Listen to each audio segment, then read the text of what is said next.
மிரட்டும் மழை வேகங்கள், சுற்றி நிற்கும் வெள்ளம், தொலைந்து போன இயல்பு வாழ்க்கை, இதுதான் இன்றைய சென்னையின் யதார்த்த முகம்.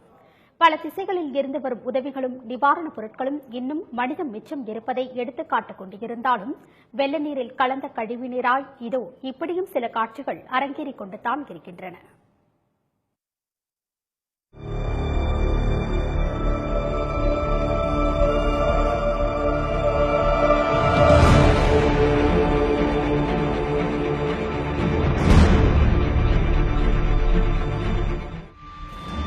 சென்னைக்கு பல நூறு கிலோமீட்டர் தொலைவில் பெங்களூரில் இருந்து மனிதாபிமானத்தையும் மளிகை பொருட்களையும் எடுத்துக்கொண்டு ஒரு லாரி மற்றும் 2 கார்களில் புறப்பட்ட இளைஞர்கள் சென்னை அண்ணாநகர் கிழக்கு பகுதியில் வெள்ளத்தில் தவித்துக் கொண்டிருந்த மக்களுக்கு உதவ முடிவு செய்தனர்.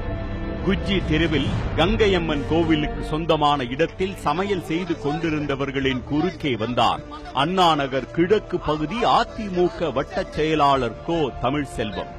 அந்த இளைஞர்கள் தயாரிக்கும் 6000 உணவுப் பொட்டலங்களில் 2000 தனக்கு கொடுத்துவிட வேண்டும் என்பது அவரது மிரட்டல்.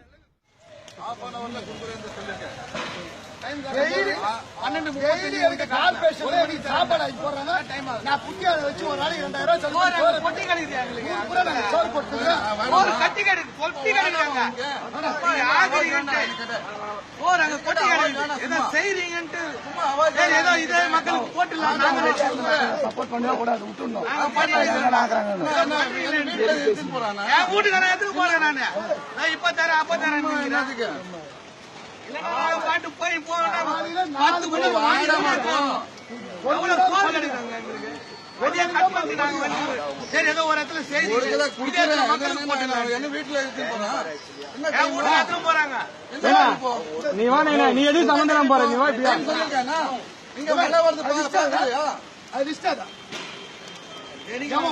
சோறுக்குது குஜராத் இருக்கு 200, மண்டபம் இருக்கு 200, ஆபீஸ் நகருக்கு 200 லிஸ்ட் ஆகி கையில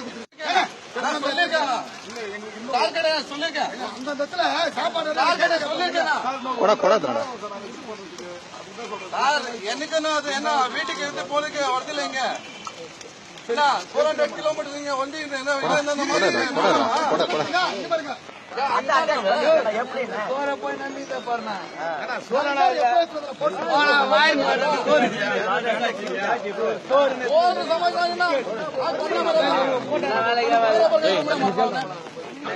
இங்க வந்திருக்குது என்ன யார் கொடுக்கல என்று சொல்லிருக்குது என்ன பின்னா என்ன வந்து பேசுவாங்க நார்மல் இல்ல ஒரு இது இல்ல எனக்கு வருது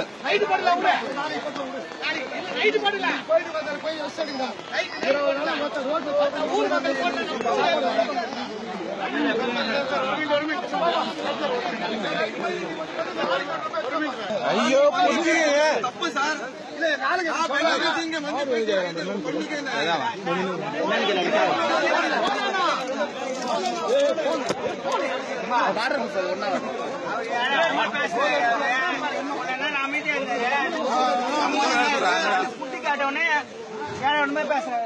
அதிமுக வட்டச் செயலாளரின் உத்தரவை முதலில் மறுத்தாலும் வேறு வழியின்றி ஒப்புக்கொண்ட அந்த இளைஞர்கள் மிரட்டல் விடுத்த கும்பல் திரும்பி வர தாமதமானதால் தாங்களே உணவுப் பொட்டலங்களை தவித்துக் கொண்டிருந்த மக்களுக்கு கொடுக்கத் தொடங்கினர்.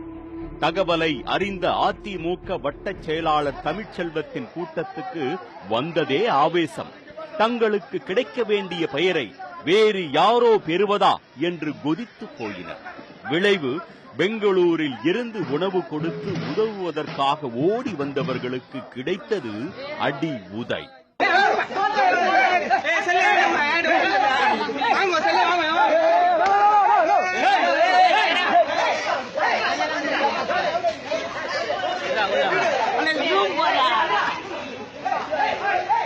உதவி செய்ய வந்தவர்களை அடித்து காயப்படுத்தியது மட்டுமல்ல, ஆபாச வார்த்தைகளால் அர்ச்சனையும் செய்து தங்களின் வீரதீரத்தை அந்த பகுதி மக்களிடம் காட்டிக் கொண்டது அதிமுக வட்டச் செயலாளர் தமிழ்ச்செல்வம் கும்பல்.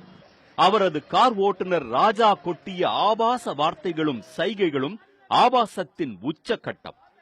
கொட்டிய மழையில் சுற்றி நிற்கும் மழை வெள்ளத்தில் உடலையும் உடைமைகளையும் இழந்து அவற்றை மீட்க முடியாமல் தவித்துக் கொண்டிருந்தாலும் தங்களை சுற்றி நடக்கும் அத்தனையையும் மனதில் தகிக்கும் சூட்டுடன் மௌனமாக கவனித்துக் கொண்டுதான் இருக்கிறார்கள் சென்னை மக்கள்.